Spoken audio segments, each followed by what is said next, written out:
Welcome, baseball fans, to the Central Indiana Sports Report for the first edition of the Major League Baseball Report with Uncle Paul Tipton and Will Retherford in 2026.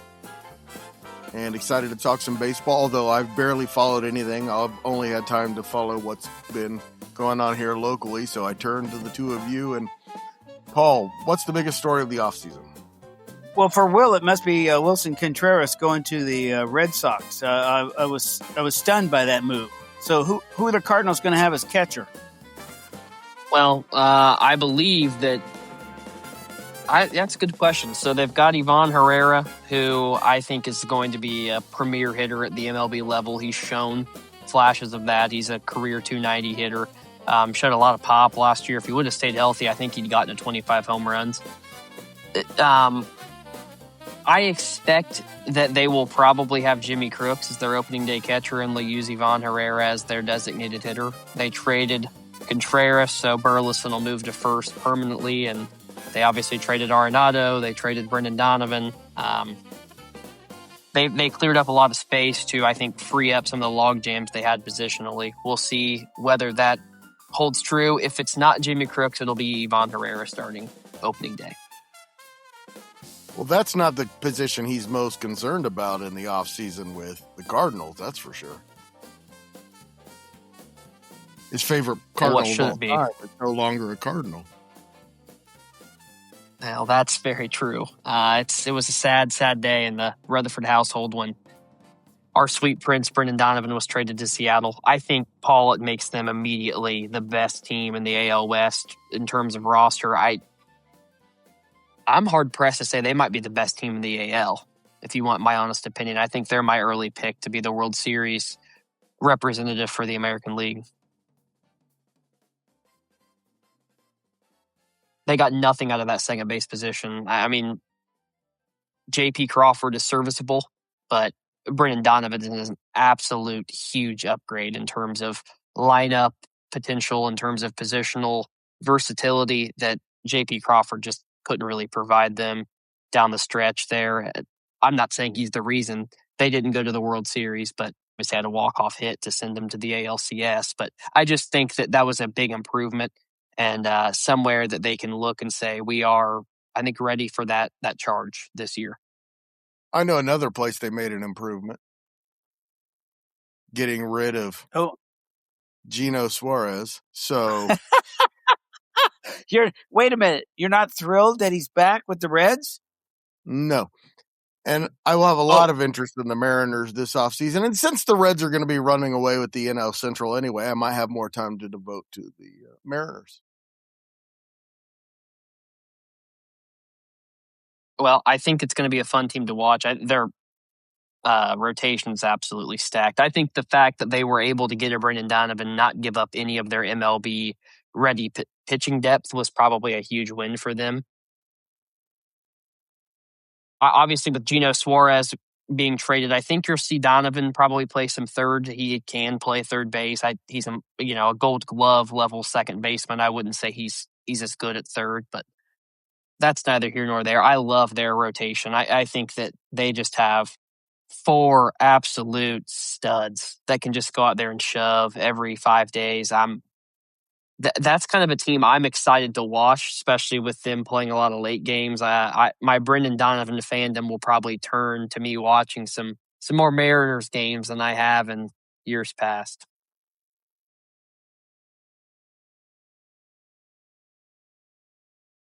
I'm also very near the Peoria spring training home of the Mariners, so I should get over there and check them out too. They're a team on the rise. I do think it's fair to question you're not going to get 60 bombs from Cal Raleigh probably again. And I think the question for me with the Mariners is going to be, can they maintain the level of success they had last year with getting that natural drop in production from their catcher? I mean, how many times does a catcher put up the type of year that he did? Very rare. We're talking a once in a lifetime type of year from a catcher. I think that's really hard to replicate, and I think they're searching for probably more out of their lineup. I think Julio Rodriguez has a lot to show in terms of his pedigree as a, premier player in this league. I think that he's played well, but I wouldn't say he's been the superstar that organization expected him to be. Their issue last year was their stars, except for Raleigh, had long stretches of just not hitting the baseball, and I don't expect that to happen again this year. Well, you're going to get a whole year of Josh Naylor, who I think offensively provides an awful lot, obviously coming from that trade from Arizona last year. I like they're going to have Dominic Canzone and Rob Refsnyder as their DH platoon, which I like. Refsnyder can mash against left-handed pitching, so I expect him to be successful there. Greg, listen to this rotation. Logan Gilbert, Brian Wu, George Kirby, Luis Castillo, and Bryce Miller. Luis Castillo is your 4. That's a dude that started all-star games. He's your 4th. He's your number 4 in your rotation. I'm not sure I completely agree he's their 4th best, but I hear you. It's a nice rotation. It's a pretty sweet list of people to send out there. May I mention another team in the AL West I think is going to be a lot better than people think? Unless it's the Astros, go ahead. It's the Athletics. I think they have a chance to really compete for an AL wildcard spot, to be quite honest with you. I think that is a lineup that is honestly really dangerous. If you want the God honest truth, I really like how their lineup looks. I have tickets to see them in Las Vegas, of all places, on March the 7th. So I will. I'll come back with a report. We'll see if I share your enthusiasm. Well, Greg, to be fair, I said that they were a team that would exceed expectation and be over their win total. If I believe my words last year, I did not say they were going to be. Yeah, I think they're going to be good. Nick Kurt, Shea Langeliers, Brent Rooker, Tyler Soderstrom, Jacob Wilson, Jeff McNeil, Lawrence Butler. I mean, that's a pretty good 7. And then you've got Denzel Clark, who might be the best center fielder in the game, and Max Muncy, who's been a top prospect for years. That's a good lineup. I don't doubt you. Pitching staff, I remind you that you said that last year. They're playing in a minor league ballpark, too. They're still going to be playing in Sacramento. Nick Kurtz he was the guy after he got called up.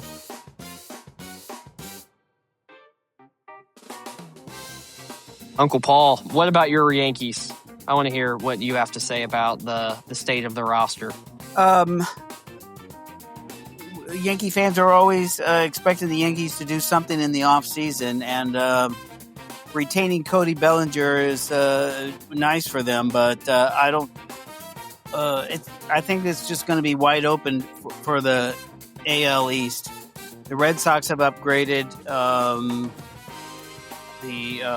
The Blue Jays obviously are defending champs. So, and then Baltimore also improved themselves with Pete Alonso and some of their signings. So, I think I just think it's a crapshoot. Anything could happen. I don't see the Yankees getting cocky about things. So. Our fight report guy, Hanson Crafton, is a Yankees fan, and to say the least, he is not excited about this year's team. It's nice to think they made it through. Nobody had more wins in the American League last year, but they're pretty likable. Garrett Cole comes back, so that we'll just have to see. So Carlos Rodon too.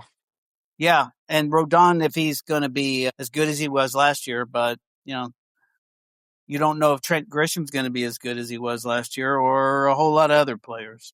So, have I ever publicly declared that I don't like Aaron Boone? Yes, you have declared that. Matter of fact, times. Yeah.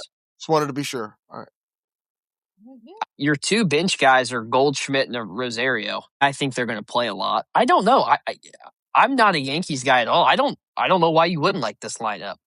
Really, I think that Jazz Chisholm is grossly overrated. I thought that his power numbers were inflated last year due to playing at, the short porch. But I don't know why you wouldn't like this team. You got Luis Gil back. You signed Ryan Weathers from traded for him from the Marlins. You liked what you saw from Cam Schlittler last year. Max Fried, obviously, Cy Young level candidate. You get Rodon and Garrett Cole back. All of a sudden, that 5 is pretty daunting. I'm with you with the Blue Jays. I think they're going to be tough. They did lose. I would say the Bichette, second best player on their team, probably. And can you expect to get 330 home runs, 30 doubles from a 38-year-old George Springer? I wouldn't bet my chickens on it, that's for sure. I definitely would kind of think he'll revert to the mean a little bit, but I could be wrong. Of course, and none of that is the biggest story in baseball, I don't think, to answer your original question, Greg. It's got to be the Dodgers and busting the limits of any possible payroll that's within. It's crazy. I do have one stat for you guys. I just checked this out. The last 9 guys they signed, from starting with Ohtani and then ending in the offseason here with Kyle Tucker and Edwin Diaz. The last 9 players have cost them $1.8 billion. And that is more than the Rays, the Marlins, the Pirates, and the A's have all those teams have spent in the 21st century, in 26 years all together, those 9 guys. So this year this is going to be an interesting year with the collective bargaining. It looks like the players don't want to change the system, but something has to give. Something's got to change. Don't want to be a pessimist, but I think all the baseball fans ought to enjoy this year, because 2027 is at the end of this agreement is very much in doubt, I think. Oh, I just don't even know how I feel about it all. Like, in some ways, I think it's good that the Dodgers are so good and they bring so many eyes to the game. But then the other side of me says that it's terrible for baseball and it's not really a competitive fairness to other franchises. And part of me says, well, the Dodgers are spending money like they should, and other teams should increase their payroll. And I think I'm left feeling like the salary floor is a much better consolation than a salary cap. I think you need to force these teams to spend an X amount of dollars on their roster every year. And then if you want to spend more, you spend more. I think it's a way to potentially force some ownership groups that can't pay the money that they, feel, and you might get some fresh blood and new ownership in some cities that might help benefit their payroll. But something's got to change, because the pace doesn't feel sustainable. It just doesn't feel fair. And when players are starting to be like, can we even win? Can we beat this team? I don't think the Dodgers can be beat in 7-game series. I don't think there will be a stretch the entire year in a 7-game that they don't win 4 games. That's how good I think that team is. They shouldn't. They should not ever lose more than 3 games in a 7-game span.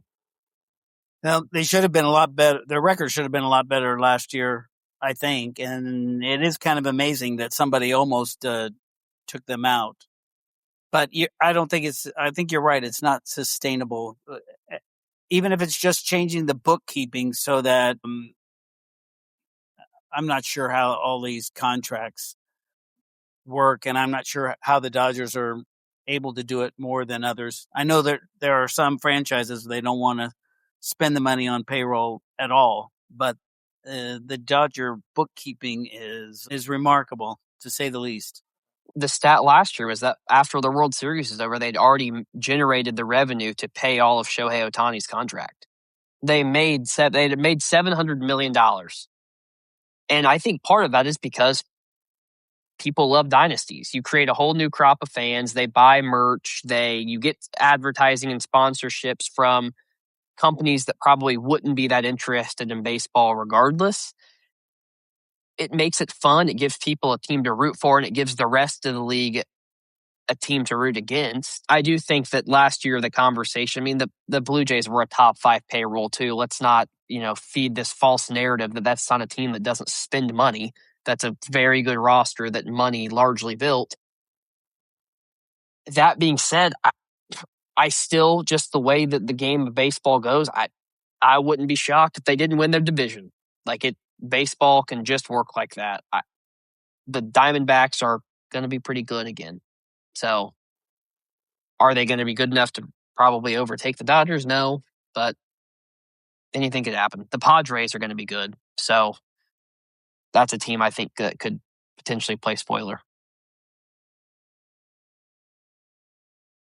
It's discouraging to be in the Dodgers division, I just have to say. Well, Paul, I don't know why it's discouraging. The Padres and Giants ownerships, they've got plenty of money.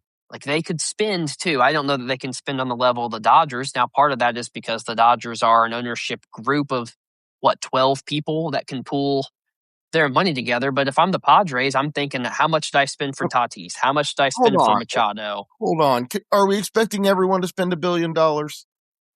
No, but when the Padres have 4 guys in their starting lineup that are all making north of $300 million, or an average annual value that would play out to that, I don't feel that bad for them.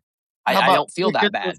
Tickets at the minimum are $75 to these things. How about we settle down with the salaries and we figure something out where we make a compromise where we don't shit on the fans all the time? I get your point. Absolutely. The players aren't going to settle for less money. When the cookie jar has been open now the way it is, where you can make as much money as you want, you're not. Every other league does it. Every other league gives these players an exact percentage that they make, and there's no reason not to do the same thing in baseball. Well, I don't disagree with you. I think that the Soto deal is egregious. He's not worth $700 million. I wouldn't have paid him that. I can go get 9 players that can get close to replicating his production for $765 million over the course of 10 years. Absolutely, I can. It's all about roster construction. If these ownerships groups and general managers are dumb enough to pay these players the money, eventually they're gonna get burnt. This Dodgers lineup is gonna start fading out soon. Freddie Freeman isn't getting any older or any younger. Mookie Betts is not getting any younger. Will Smith, Max Muncy, Teoscar Hernandez, these are players that it's great while they're all in their prime, but when you're paying Shohei Ohtani $70 million and he's 38 and his knees are starting to give out, then all of a sudden, it doesn't look as fun as it does right now. Well, we used to laugh about some of those contracts, Bobby Bonilla getting paid until the end of time and all that. But the Padres, Preller did roll a lot of money, and he tried his best, and he almost succeeded in competing with the Dodgers, but they don't seem to be able to do it over the long haul, and then they have to contract. That's the Diamondbacks. They make a splash and they try. They get a Corbin Burns. The whole league. And they extend there, and then mid-season they have to purge the roster, and it's very difficult to compete with that. So, with the exception of the Pirates and the A's, the last 10 years, I think every team's pretty much made a run of some kind, except for the Reds, who are about to, I think. So it's not imperfect. It's not. The beauty of the game is that baseball is completely random. It is the state of disorder within order of itself. That is the beauty of it, is that the Dodgers could play the Reds in a 3-game series and the Reds could sweep them, and that could happen. That's what we're talking about. I'm not saying that played each other in the first round and we got the exact result we expected.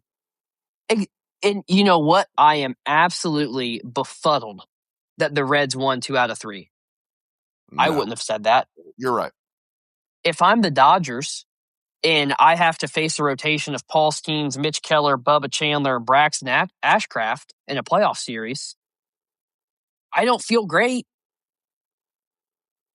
That's what we're talking about, is like and that's where I think the money being spent on pitchers is more beneficial than the money spent on a lineup.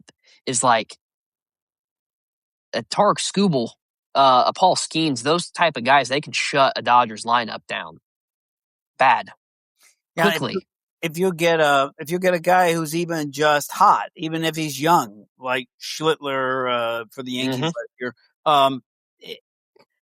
I agree with you. When you get to the playoffs, there was a lot of excitement this whole year. It's just when the Dodgers win back to back, and then they do this in the offseason, it's, I don't know. I just, part of it is I'm tired of the Dodgers, but well, and I think that's fair. Yes, it's the same way that people got tired of the Lakers and got tired of the Chiefs and the Patriots and Yankees. People get tired of that. They get tired of that success. And I think it's fair to question. I think it's fair to be hesitant to say that I'm super excited when I know one team is probably going to be in the World Series. But I thought the World Series was absolutely phenomenal last year. It was. And viewership was incredible. And unfortunately, you can't tell me the Dodgers being as good as they are didn't help create that.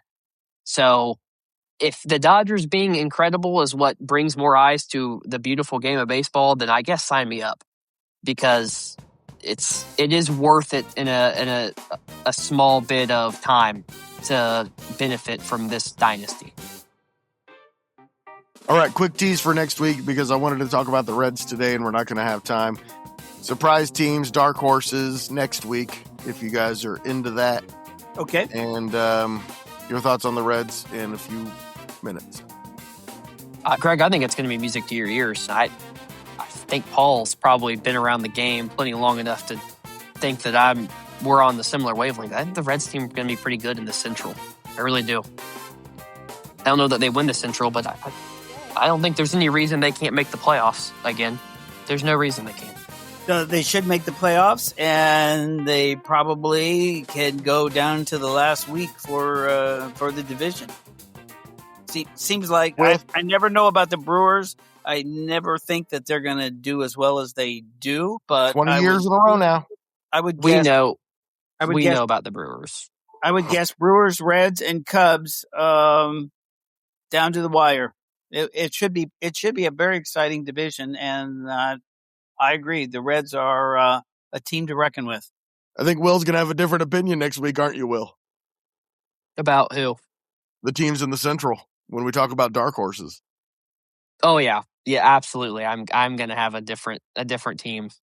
Oh, okay. Well, that'll be something to look forward to. And we're talking about top off-season stories. Will, you have one. Yeah, Greg, we're found out this past week that Francisco Lindor, Corbin Carroll, and Jackson Holliday are all going to miss time and potentially not be available for opening day with a broken hamate bone. It's a little bone that right around your pinky, and a lot of those major league hitters, they wrap that pinky finger around the knob of the bat. And if you miss-hit a ball or swing the wrong way, you can break that bone, and it causes a lot of issues with torque and your ability to kind of explode through the baseball. And it's an injury that can zap power from those elite guys for a while. So to me, it's a big deal, because I don't think the Diamondbacks are going to be afforded an opportunity to start slow. And Corbin Carroll's one of their best players in franchise history. So I think the loss of him is a big deal. So all three of them injured the bone in swinging the bat. Mm-hmm. In swinging the bat. It was all done swinging the bat. And all three of them, I believe, did it from the left side. They're all left-handed hitters. And I think, Lindor is a switch hitter, but I think he broke it on his right hand. And they know it right away when it gets broken, obviously.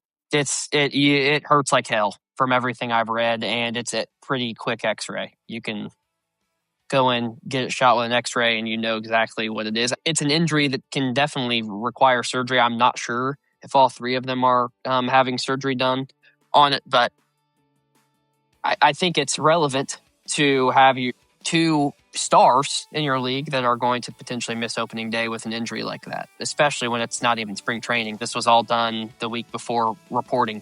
So last year was the torpedo bat. This year it's the hamate bone knob on the end of the bat. You never know. It makes you wonder. Barry Bonds hit how many home runs? He choked up on the bat a little bit.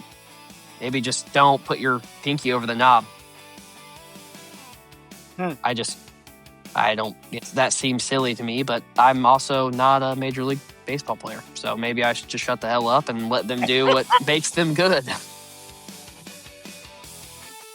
Well, thank you so much for being the MVP this week. So many podcasts, and I really appreciate it. And for filling in on this one, and we're going to be talking a lot of baseball this summer. It's spring training being around. I know Paul feels the same way. It feels like a win. The air gets a little warmer and the birds start chirping and you're just happy. It's fun. Correct. Hope springs eternal. Hey, check out my new daily podcast, Greg and his friends talk sports, 10 to 30 minutes every day. My friends and I talk about what Central Indiana sports fans are talking about. Greg and his friends talk sports. Please join us.